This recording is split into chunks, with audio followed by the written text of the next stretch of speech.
So intervals where a function is increasing or decreasing, what does the first derivative of f prime say about the function f? If f of x is x squared, then f prime of x is 2x. And here they are graphed as if by, oh god. No, you know what? It doesn't matter, it seems. But if I push to do it off. Okay.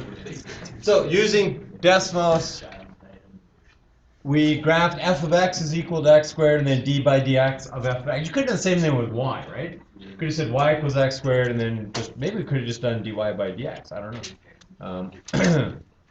No, we couldn't because the operator is d by dx, so we could have put y in there. Anyways, there we have it. So when the slope of our function is negative, that's what the first derivative is, negative. And then when the slope of the function is positive. So what we have is when the first derivative is negative, then the function is decreasing, right? You have a negative slope, which means the function is decreasing. When the first derivative is positive, you have an increasing function, right? So the first derivative tells us something about the shape of the graph.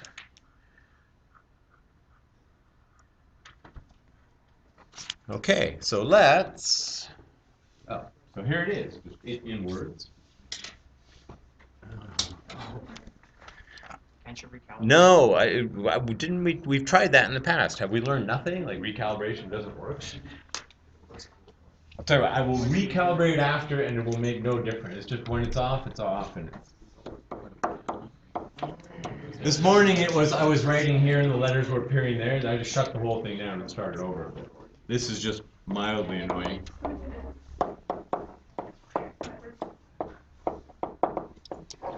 So it's the increasing decreasing test. Much like Monday, will be like an increasing or decreasing test, or you could stay the same, but likely your marks will hopefully increase. That would be nice. The increasing decreasing test says if f prime of x is greater than 0 on an interval,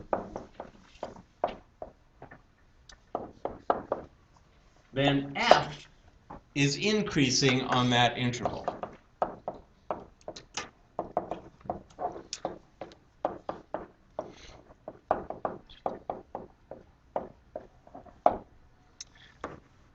And I should let you fill B in. I mean, what's B say? It says if f prime of x is less than 0 on an interval, then f is decreasing.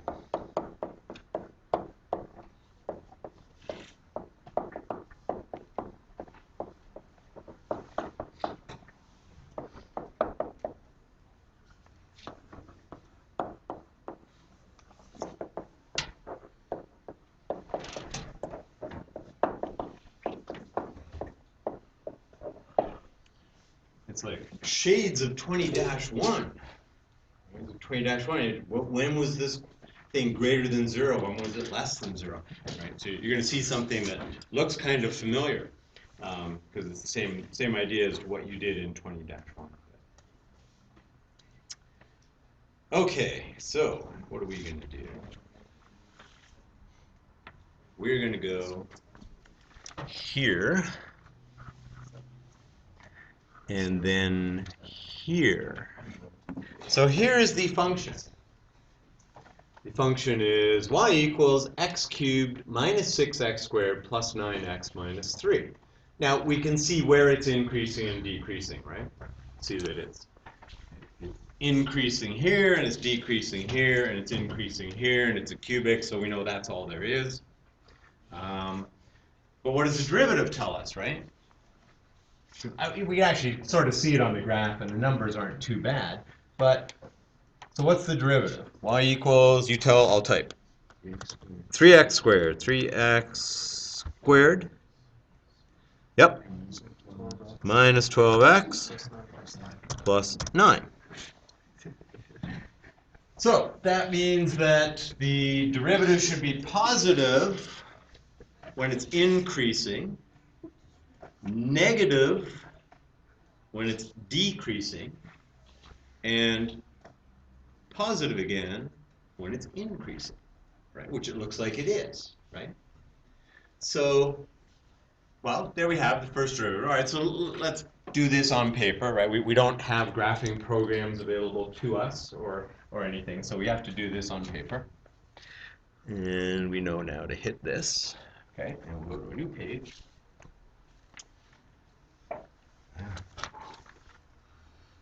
It won't make a difference if I calibrate it. It probably will. I'll do it and use AC.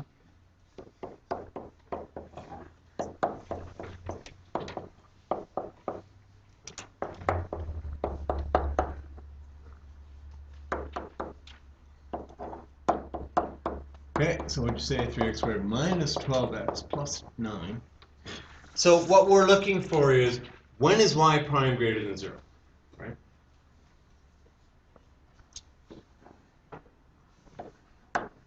When? Well, that means that 3x squared minus 12x plus 9 is greater than 0. But you know, we can like divide both sides by 3 without changing anything too badly, right? So it'd be like x squared minus 4x plus 3 is greater than 0. And of course, examples have been carefully chosen to factor nicely. So that means that x minus 3, x minus 1 is greater than 0. So now you can think about this, right? You could say, oh, I have great knowledge of all things quadratic. And I know that, well, x squared minus 4x plus 3 opens which way? We've got two choices, yeah, one of which is up, good choice. Okay, it opens up. It has x-intercepts here and here, right, at 3 and 1. So we could just sort of say, all right, so you got 1, you got 3, and it opens up, so it looks like this. So therefore, it is positive when x is less than 1. And it is positive when x is greater than 3. So you could say on the interval where x is less than 1, the first derivative is positive and the function will be increasing. And when it's greater than 3, first derivative is positive and it will be increasing. And therefore, when is it not positive? Well, in between 1 and 3. So from 1 to 3, the first derivative is negative and the function is decreasing. Okay. Now this relies on us knowing what does a quadratic look like, and we factored and all of that. And you know, we could look at the graph, right? Because we had the graph here, which is just going to verify all of that information. Okay, so I can look at the points if I click on them. So there's 1, 0, right? And there's 3, 0. Okay, and then we have those intervals, right? Intervals of positivity. So from negative infinity to 1, it's positive. From 3 to infinity is positive, and from negative 1 to 3, and these are all round bracket intervals, right? It doesn't include, it is negative.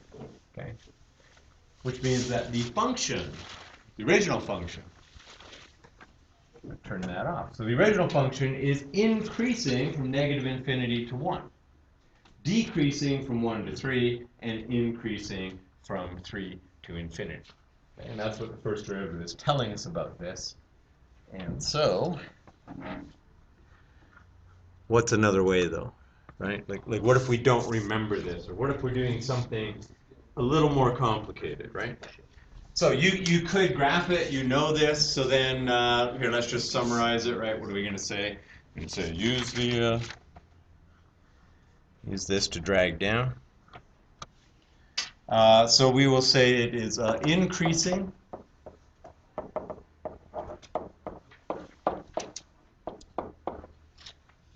It is decreasing.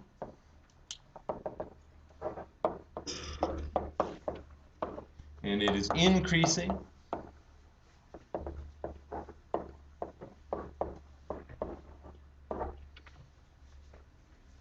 Right? So that's what we're going to say. It's increasing on the interval negative infinity to 1. It's decreasing on the interval 1 to 3. It's increasing on the interval 3 to infinity.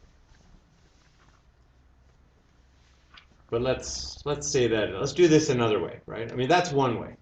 Not the advisable way, because it doesn't really work well if it's a cubic, because you don't really, you know what x squared minus 4x plus 3 looks like, or should be able to figure it out pretty easily, right? You're not going to know what some random cubic looks like, or be able to figure that out pretty easily. So let's get another way to do this. And we'll be smart about this. So here's what we're going to do. We're going to say y prime is equal to 3 times x minus 3 times x minus 1. And we're going to say, okay, I have 3 intervals, right? So I have to know that I have a 0 at 1 and a 0 at 3. So I have the interval where x is less than 1. I have the interval where x is between 1 and 3, and I have the interval where x is greater than 3.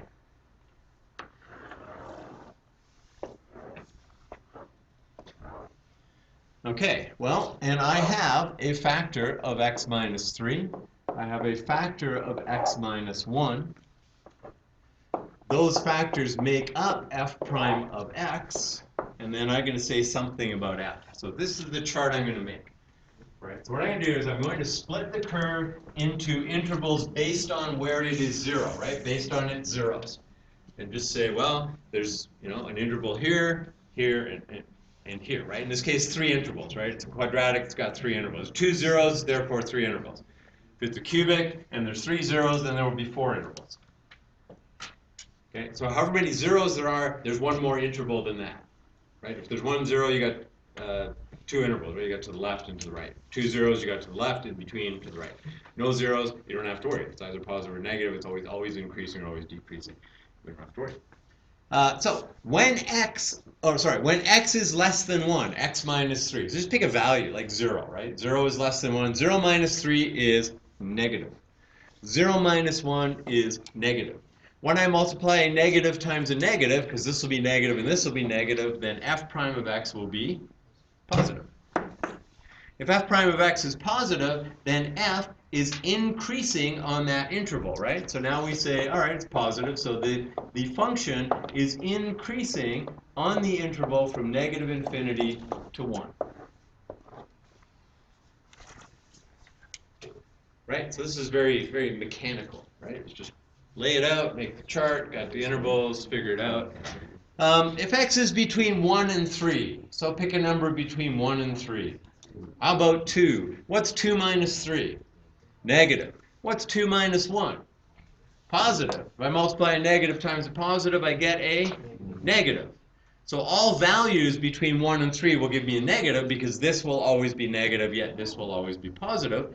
And so f prime of x, really, maybe I should write f prime. So f prime of x, big prime, is negative, which tells me that f of x is decreasing on this interval. And this interval is expressed as 1, 3. If x is greater than 3, so you pick a number greater than 3, whatever, 5 minus 3 is 2, that's positive. 5 minus 1 is, that's positive. Positive times a positive is, are you sure? I'm positive. And that is increasing on the interval from 3 to infinity. Okay? So, that's what you want to do. And I think they lay that out in the book like this too, right? And it's a good idea.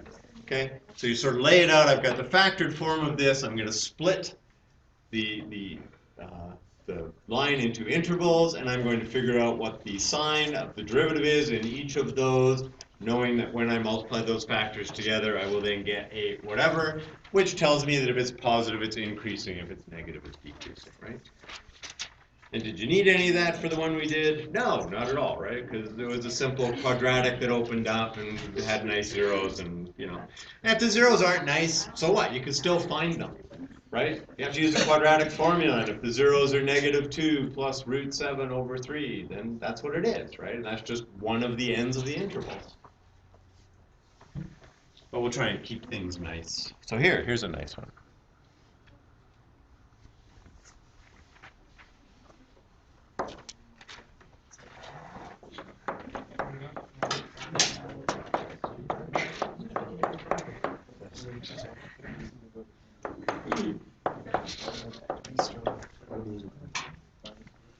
Okay, there's a function. What are the intervals of increase, decrease on this function? So let's say given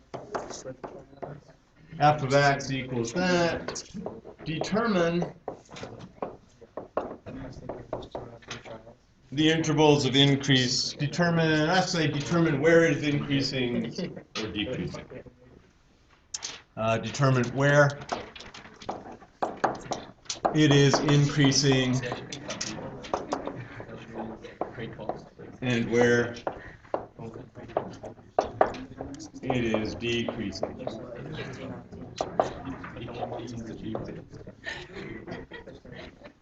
Now, we do know something about this. It's a quartic, and it opens which way? It opens up. So we know that somewhere there's a number on the left, and everything below that number. So we're going to have like negative infinity to whatever. It's going to be decreasing, because if it opens up, it's coming down from the left. And we know that from the extreme right hand, it's got a positive slope. So if you just sort of imagine what a quartic looks like, right? It's coming down on this side, so that's going to be a negative, so it's going to be decreasing, coming up, right? On this side, it's going to be a positive slope. So you sort of think about that, and it gives you a bit of a check, a back check as you're working through it, to just sort of say, well, is this, what's going on here? Okay, what do we got to do? We got to get f prime of x, right? So what is f prime of x?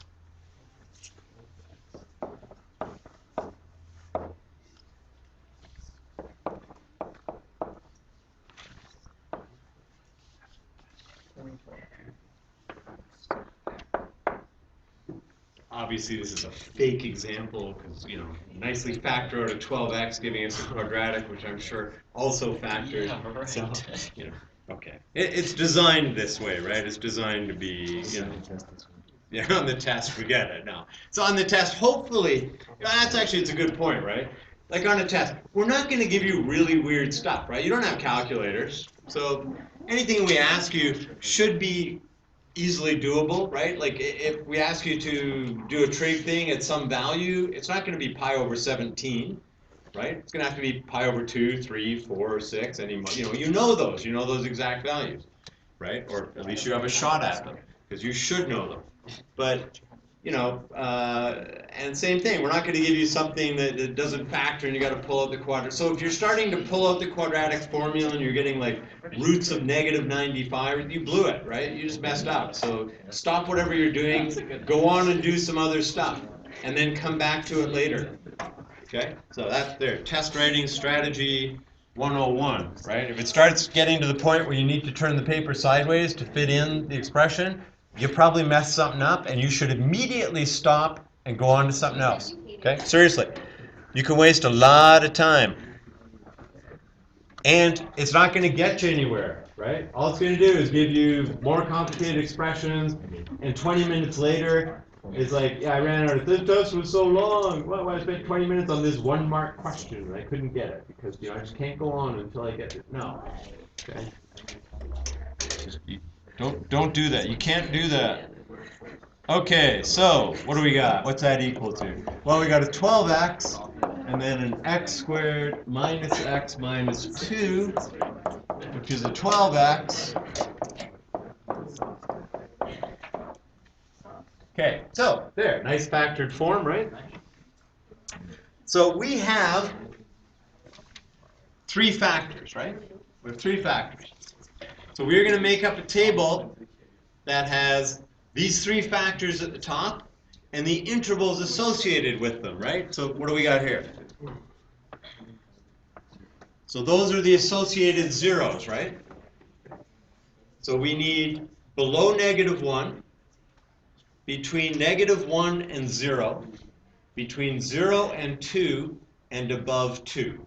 Okay? So I've got these zeros. So if you think about it, here's my number line, and I got -1, 0, and 2, right? So I have 4 intervals. 1, 2, 3, 4. Below -1, between -1 and 0, between 0 and 2 and up. Okay, so that's what you need to be thinking. These are the 4 intervals I'm going to look at. Okay, so let's make a table.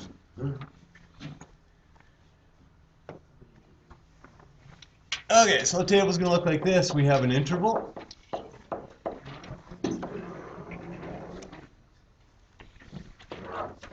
Intervals are below -1, between -1 and 0, between 0 and 2, and above 2.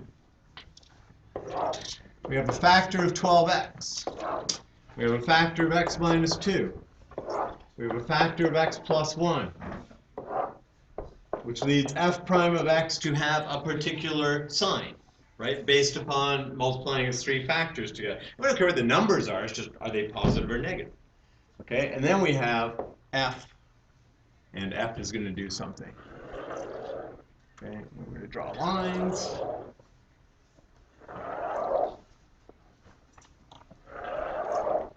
Now we're going to pick numbers. So what's a number below negative 1? Well, let's say negative. It doesn't matter. 12x is just going to be negative if it's below negative 1.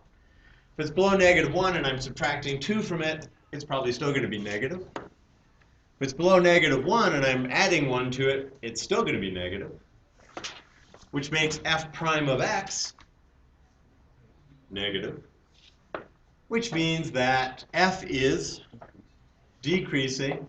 We already knew that, though, because it's a quartic opening up. So we know what that branch looks like. It's coming down. It's decreasing. So decreasing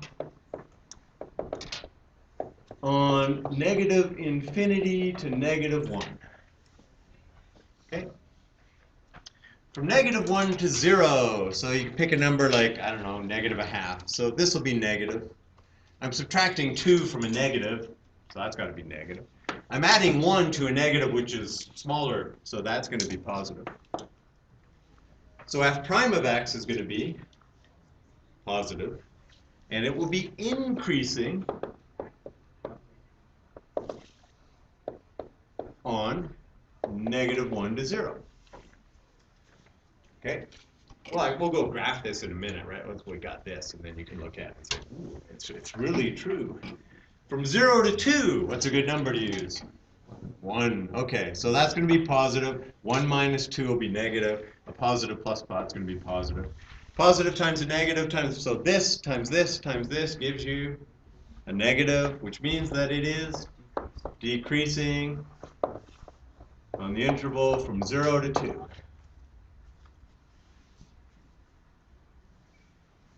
And then, well, we can just write this in now, right? We know this has to be increased. So x is greater than 2, that's going to be positive. Bigger than 2, you subtract 2 from a number bigger than 2, and you add on to a positive number, and that's going to be positive. And so it will be increasing from 2 to infinity. Okay? So I'll give you a moment to copy that down, and then we'll go graph it just to look at it and say, wow, it really does do that.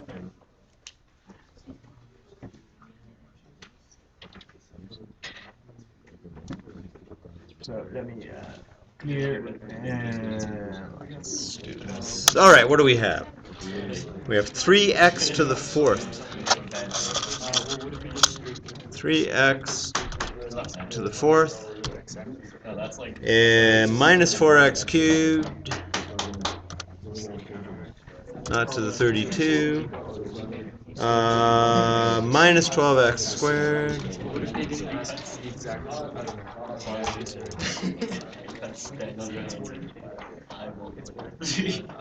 Okay, so we have decreasing from negative infinity to 1, increasing from 1 to 0.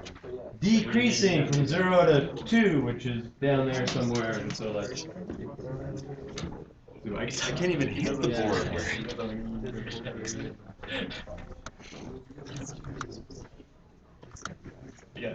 Okay, decreasing from 0 to 2, you gotta trust me, that's 2, right? I think we can.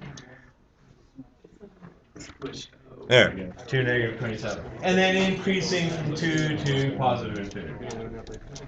Okay? Neat, huh? I think it is, anyway.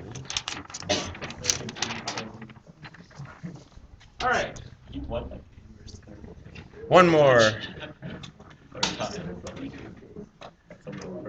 Does this just work for polynomials? Why, of course not. It works for anything whose derivative you can take, right? So, what are the intervals?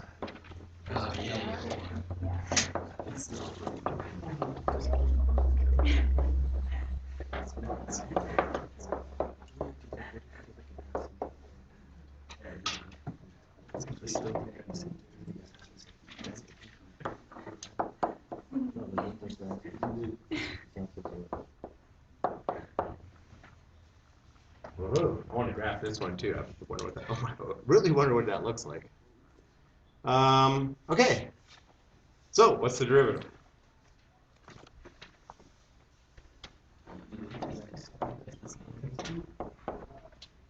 E to the 2x. Actually, let's leave a little space here. E to the 2x.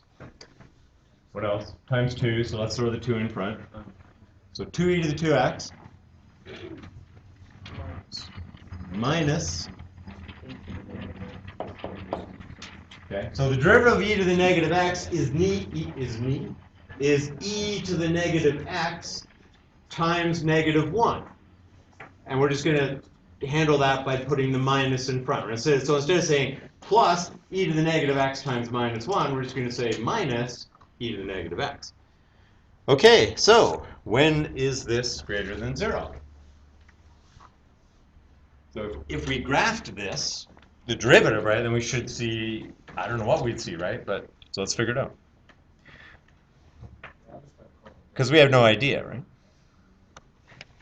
Okay, so when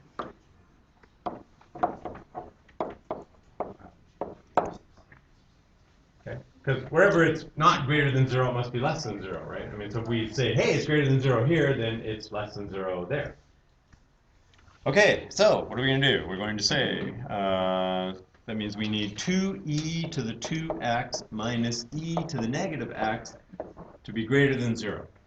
So we want to solve this, right? So let's do this. E to the 2x is greater than. So let's move this over so it'll become positive e to the negative x, and we'll divide both sides by 2. Okay, or multiply both sides by a half. I kind of prefer multiplying by a half than dividing by 2. And let's multiply both sides by e to the x, because that'll make this e to the 0 and just give me a 1 there, right? So we'll get e to the 3x is greater than 1/2. Okay, so all I did just say, hey, if we multiply both sides by e to the x, then the right side becomes e to the negative x plus x, which is e to the 0. And the left side becomes e to the 2x plus x, which is e to the 3x. Okay, cool. Yeah, okay, so what are we going to do with this? Well, we'll take the log of both sides, right? You got to solve for, we'll take the ln of both sides, right? Natural log. So it'll be 3x ln e is greater than ln 1/2. Right? And what's ln e? 1. That's why we take the natural log, right? So that just disappears.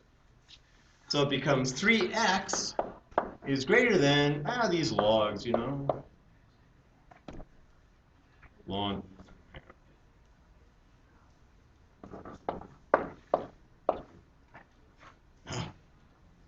God, write this. Okay, wait, let's do this. X is greater than 1/3.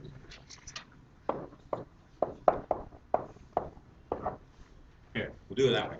So we'll take the ln of 1/2, right? The ln of a quotient is the difference of the individual lns, right? So it's ln 1. And ln 1 is, that says e to the something gives you, 0, right? That's just 0. So this becomes x is greater than negative 1/3 ln 2. Okay, so we got the negative there, right? Because it's 0 minus ln 2, so you got 1/3 times 0 minus ln 2, just negative 1/3 ln 2. Okay, so, hey, well, that's easy. I hate smartboards. Well, it's better than chalk, I guess. I don't know where my, okay. Okay, so that means that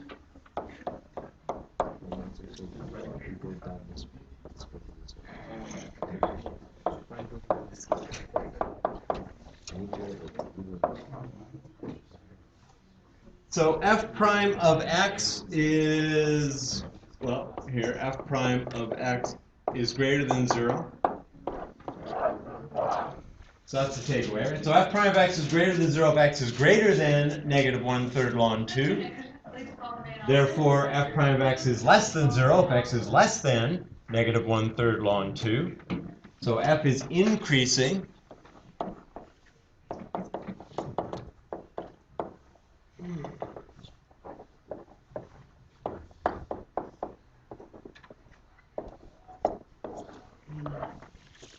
Okay, so if x is greater than negative 1, so from negative 1/3 ln 2 to infinity, f will be increasing, and f is decreasing.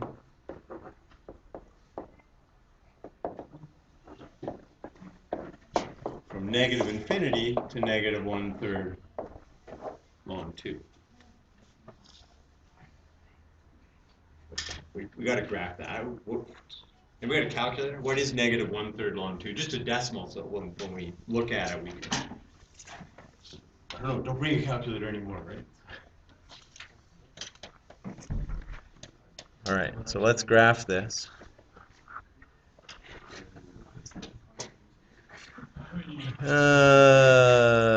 Actually, you know what? Let's just delete all.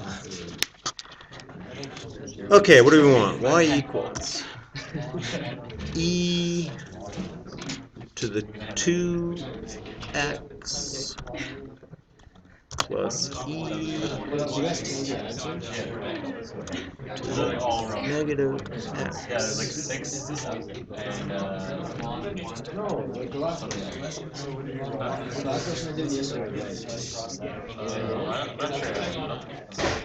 All right, look at that.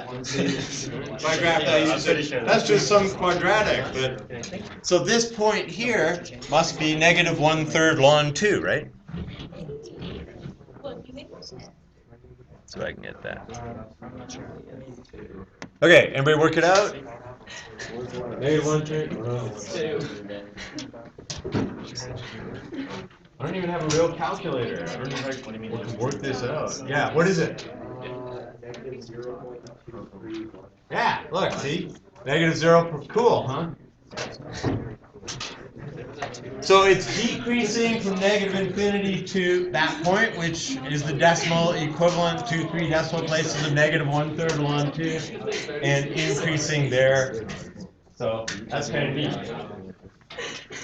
Okay, now works too with sinusoidal, right? If you do sinusoidal, you'll have, you know, if you just did sine x, which is, you'd have a lot of intervals of increase and then decrease, and, you know, but it'll be periodic if you were just doing a regular thing. If we do e to the sine 2x or something, same thing, right? It's still going to work out. Okay, so